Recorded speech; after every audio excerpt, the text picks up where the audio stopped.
Hello বন্ধুরা, হরে কৃষ্ণ। আমি আজকে চলে এসেছি নতুন একটা রেসিপি।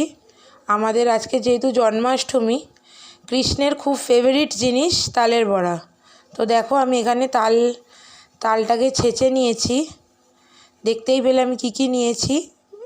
আমি একে একে দিচ্ছি। দেখো দেখো তালের বড়ার মধ্যে আমি দিচ্ছি তালের পাল, ময়দা, নারকোল কোড়া, চিনি, আর দেব একটু সুজি, ভেজানো সুজি। সুজিটা একটু আগের থেকে ভিজিয়ে রেখেছিলাম, না হলে তো হবে না। এবার সবগুলোকে আমি খুব ভালোভাবে হাত দিয়ে মেখে নেব, যাতে ভিতরে কোনো দানা বা কিছু না থাকে। দেখেছো আমি কীভাবে মাখছি, ফাটিয়ে ফাটিয়ে।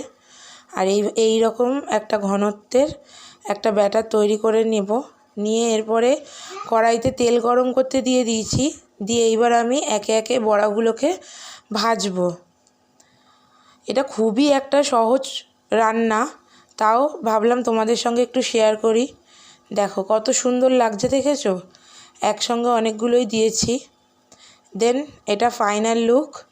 দেখো, সবাইকে জন্মাষ্টমীর অনেক অনেক শুভেচ্ছা। সবাই ভালো থাকবে, সুস্থ থাকবে। আর আমার ভিডিওটা যদি ভালো লাগে একটা লাইক করে দেবে। আর আজকের ওয়েদারটা দেখেছো? Just awesome.